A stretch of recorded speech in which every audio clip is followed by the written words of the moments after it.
December 17, 1944, wrecked Belgium. Snow fell in slow, deliberate flakes, soft as ash and cold as death. The Ardennes forest was silent, buried beneath a thick, white blanket that swallowed every sound of war.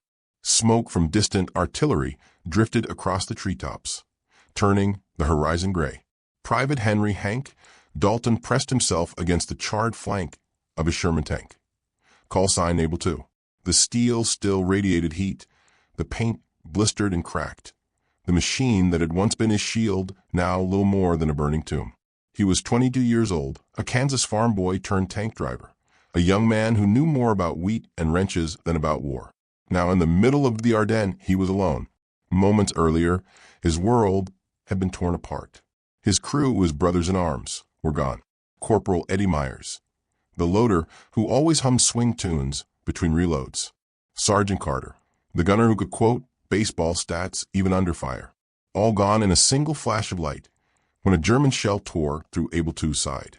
If you love stories like this, real courage, real history, then don't just watch, become part of it. Subscribe now to WW2 Frontline Legends and stand with the people who keep this history alive. Every like, every share, every comment helps us honor those who lived these moments and shows your support for the hard work that goes into bringing these forgotten stories back to life. So hit that subscribe button, join our community, and tell us where you're watching from. Together, we're not just remembering history, we're keeping it alive. Hank had been thrown clear. The others hadn't. Now as the fire crackled inside the wreck, he crouched low in the snow, the smell of burnt oil and iron thick in the air. The sound of boots and distant engines rumbled somewhere beyond the tree line. The enemy was coming. He checked his weapon, a Colt M1911 pistol, cold and useless with just 2 rounds left. His helmet was gone. His radio smashed. Reinforcements weren't coming. All he had left was the snow and the machine he had driven into battle. Hank stared at the flames dancing inside the Sherman's cracked hull. He could almost see his father's face in that fire, of a memory from Kansas, when he was just a boy fixing tractors under the burning summer sun. His father had once told him, "If it's broken, son, you don't throw it away. You make it work again." That phrase would save his life and change the battle within the hour. He pressed his gloved hand against the tank's side. It burned his palm even through the leather. The fire inside was alive, but so was something in him, something defiant, something reckless. If he ran, the Germans would sweep through wrecked by nightfall. He'd seen at least 2 panzers rolling across the ridge, followed by trucks and half-tracks. That meant at least 250 men, maybe more. If they reached the crossroads, they'd cut off retreat for an entire American regiment. He was one man, one burned-out tank, but he'd grown up solving problems with his hands, not orders. The gears began turning in his mind. Please subscribe now to WW2 Frontline Legends. The wind howled through the forest, carrying the faint echo of German voices. Hank ducked lower, listening. He could make out commands in clipped German. Vorwärts, schnell, forward quickly. They were closer than he thought. The snow around him trembled as distant engines drew nearer. The sound was unmistakable, Panzer IVs. Their treads crushed the frozen ground with mechanical precision. Between them, waves of infantry trudged through the snow, their rifles slung, their helmets glinting in the dull light. Hank's heart pounded. He could see their gray silhouettes moving between the pines. The smoke from his tank must have drawn them like moths to a flame. He glanced back inside the wreckage. The interior was a furnace, glowing orange metal, the stench of diesel, melted rubber, and scorched paint. In the corner, his eyes caught something glinting beneath the wreckage. 3 unexploded shells, miraculously intact. Each one a 75 millimeters high explosive round. Next to them, a half-melted fuel canister leaked gasoline into the snow. The puddle hissed and steamed as it spread outward. Hank's breath quickened. An idea, half insane, half genius, formed in his mind. If he could somehow ignite the fuel at the right time, use the shell's explosive charge, he could turn this wreck into a bomb. A trap big enough to destroy a tank column. He slid into the wreck, heat stinging his face. The inside walls shimmered red with firelight. Sweat froze on his brow as he worked. He ripped a melted section of the fuel line free, the rubber brittle and cracked. He coughed through the smoke, tearing away a chunk of wire from the tank's ignition coil. The wire was frayed but intact. Copper gleamed faintly beneath the soot. He wiped his face with his sleeve and stared at it.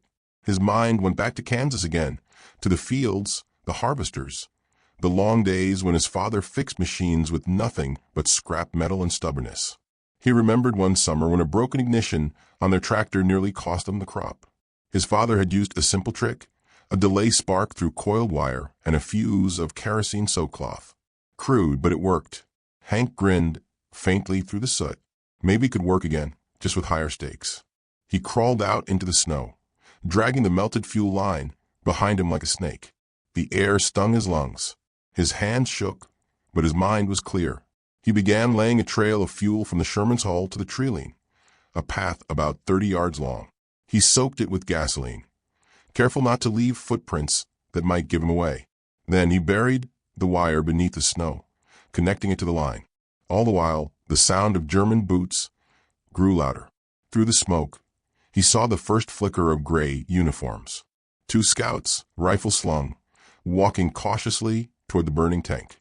Behind them, a half-track crawled into view, its gunner scanning the tree line. Hank ducked behind a broken log, heart pounding so hard he thought the Germans would hear it. He held the end of the wire between his fingers, testing the current from the broken battery salvaged from his radio. A faint spark jumped. It was working. He twisted the wire ends together, creating a makeshift trigger. The setup was crude, dangerous, a true farm boy solution to a soldier's problem. The first Panzer IV rolled closer, treads grinding. Hank's breath clouded the air. He could see their faces now. Young German soldiers, laughing, shouting to one another. They thought they'd stumbled on a dead tank.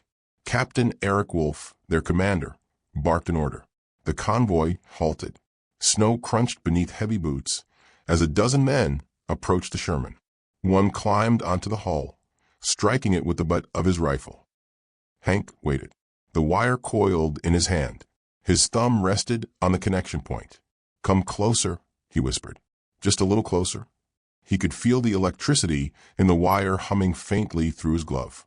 The soldiers were now gathered all around the Sherman, curious, laughing, inspecting the wreck. One even bent down to peer inside the hatch.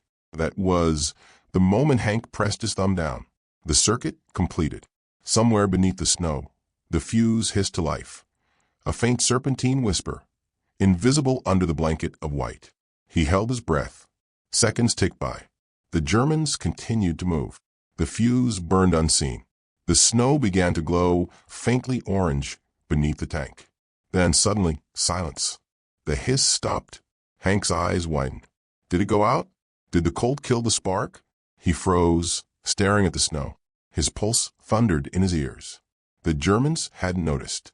They were too busy joking, kicking the Sherman's armor, one even lighting a cigarette. Hank clenched his jaw. Maybe it failed. Maybe. A soft pop broke the silence. Then came the roar. The Sherman exploded with the fury of a thunderclap, fire erupting into the sky. The blast threw men and metal in every direction. And as the snow turned to steam, Hank Dalton disappeared behind a wall of flame. Wrecked Belgium, moments later. The forest convulsed. A single explosion shattered the frozen stillness of the Ardennes like the wrath of the earth itself. Snow, dirt, and steel fragments erupted skyward in a blinding fireball that illuminated the night sky for miles. The shock wave rippled through the trees, snapping branches like kindling. Birds burst from the canopy in terrified flocks. Then came the echoes, deep thunderous rolls bouncing off the distant hills like cannon fire answering cannon fire. Private Henry Hank Dalton lay flat in the snow, face pressed into the frozen earth. His ears rang, his eyes stung.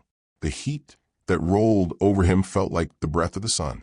The blast had thrown him backward, his body half buried beneath a drift. He lifted his head slowly. Through the haze, he saw it. The impossible. His tank, Able 2, was gone. What remained was a boiling crater of flame, twisted armor, glowing red. The German column that had filled the clearing seconds earlier was in chaos. Soldiers screamed, stumbling through fire and smoke. Half-tracks burned where they stood, their ammunition cooking off in staccato bursts. One Panzer lay on its side, tread still spinning uselessly. Another had its turret blown clean off, now a grotesque monument to panic. The snow that had once blanketed the ground was gone, replaced by black ash and fire. The air filled with a sharp stench of diesel and fear. Hank pushed himself to his knees, coughing. His hearing was a dull roar, but he could still make out the chaos. German voices shouted, overlapping, confusion, disbelief, terror. No one knew what had happened. To them, it wasn't one man. It was an ambush, a minefield, a trap sprung by ghosts. Captain Erich Wolf, the German commander, stumbled out from behind his panzer, his greatcoat half burned, his face streaked with soot. He barked orders into the chaos, none of which were heard. The flames were too loud, the screams too many. He turned toward the treeline, pistol drawn, eyes wide with fury. But he never saw the second explosion. Ammunition from the Sherman's ruptured hull detonated again, a secondary blast that sent a fountain of fire spewing into the sky. The shock wave rolled through the valley, scattering the formation like dry leaves in the wind.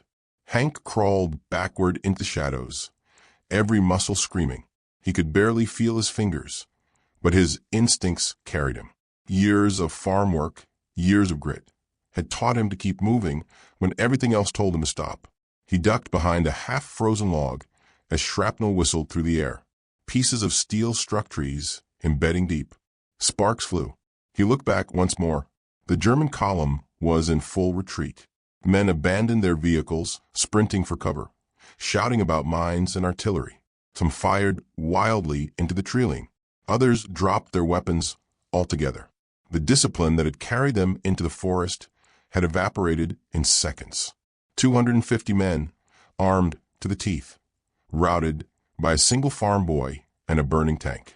But Hank didn't smile. He didn't even breathe. He just waited, watched, and prayed that none of them would see him. He had no idea what he'd truly done.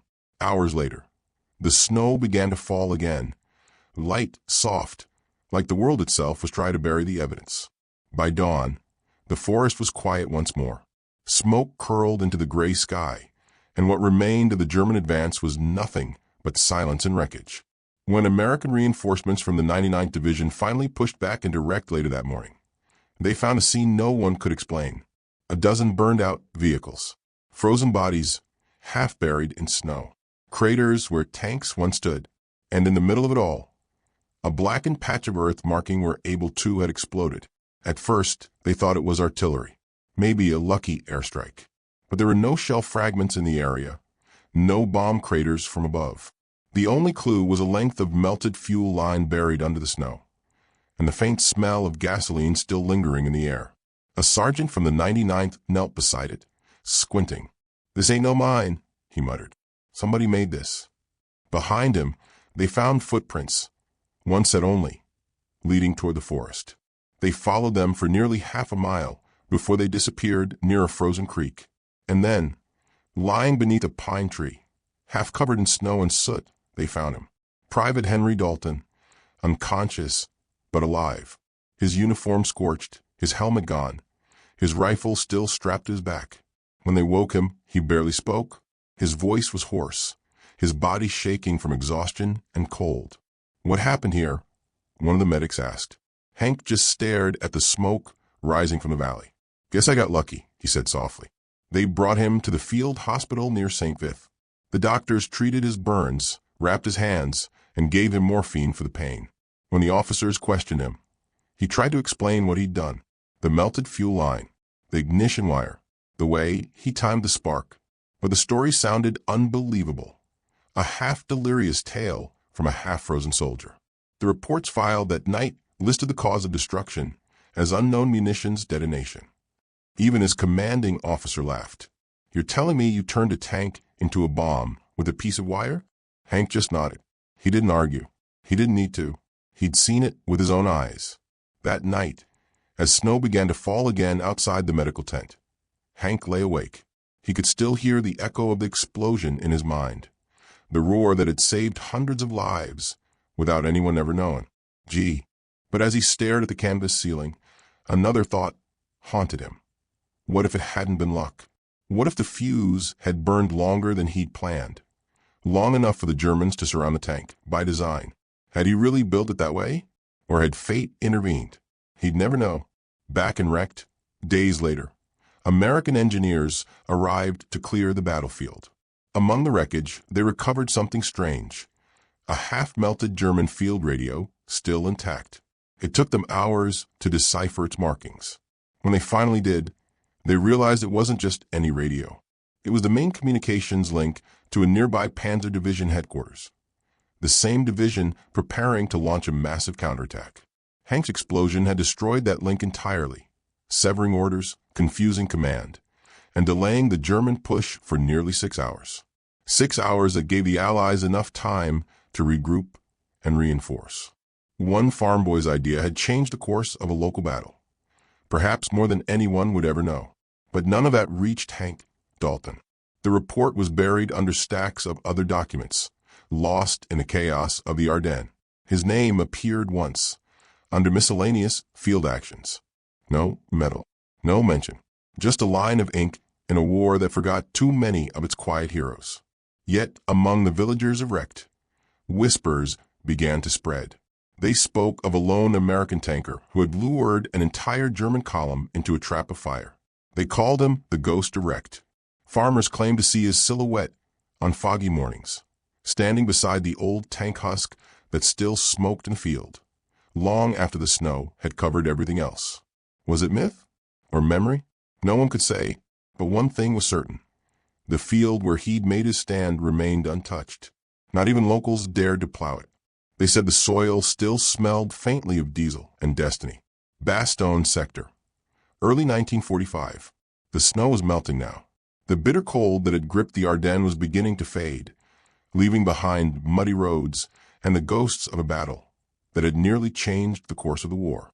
Private Henry Hank Dalton sat on the back of a supply truck heading east toward the front. His hands were still wrapped in gauze. The skin beneath was pink and scarred, the price of holding a live wire in a burning tank. He hadn't been home in nearly 3 years. Kansas felt like another lifetime away, a world of wheat fields, dust storms, and endless skies. He carried a photograph of his family folded in his breast pocket.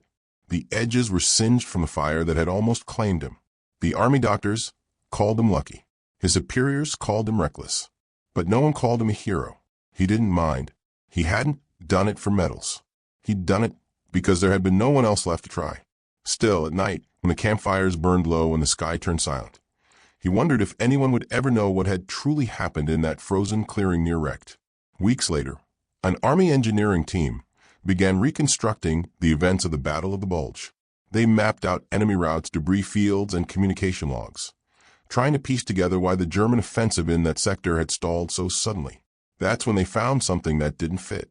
Among the wreckage near Recht, they unearthed melted fragments of ignition wire, American design, fused to a length of fuel tubing. There were no factory models that matched it. It wasn't in any manual. It was handmade, improvised. They tested the theory in the field, using a mock-up of a Sherman's ignition system. One engineer replicated the pattern, a timed ignition sequence built from scavenged components. The delay worked. The spark traveled through the wire, ignited the fuel vapor, and set off the shells in near-perfect synchrony. The test results matched what had happened in Recht, down to the second. It wasn't luck. It was design. For the first time, the Army realized that one soldier's so-called crazy idea had actually been a piece of battlefield engineering brilliance. They pulled Hank's after-action report from the archives. Scrawled at the bottom, in pencil, was the line: improvised ignition device constructed from tank parts and fuel line. Delayed detonation achieved. Believed responsible for halting enemy advance. The commanding officer who dismissed the story weeks earlier read it again in silence. Then he circled one word in the margin. Confirmed. But war moved fast. Names were lost. Units dissolved. By the time the paperwork reached headquarters, the Battle of the Bulge had ended, and attention had shifted east, toward the Rhine, toward Berlin. Hank Dalton's report was filed away in a box, buried under the paperwork of 1,000 other miracles. He was discharged 2 months later, a corporal with a Purple Heart for burns, not bravery. No one mentioned Recht. No one remembered the tank. When the ship carried him back across the Atlantic, he stood on deck staring at the endless water.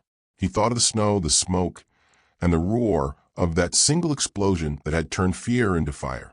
And for the first time since that day, he smiled, because deep down he knew he didn't need anyone to tell his story. The forest would remember. The men who lived because of it would remember, even if they never knew his name. Kansas, 1947. The war was over. The Dalton farm was quiet again. Wheat swayed in the breeze. The tool shed where Hank and his father once fixed tractors still smelled of oil and rust. Hank spent his days repairing engines, welding plow frames, helping neighbors harvest. To them, he was just another veteran who'd seen too much and spoke too little. But sometimes when thunder rolled across the plains, he'd look up from his work, his eyes distant. The sound reminded him of the Ardennes. One spring afternoon, a black government sedan pulled into his driveway.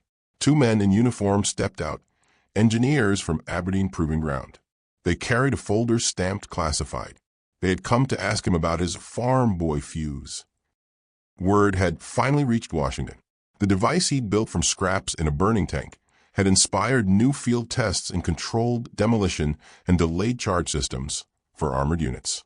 His improvised idea was now influencing military design, quietly, anonymously, but undeniably. One of the men asked, "Dalton, how did you even think to build that fuse?"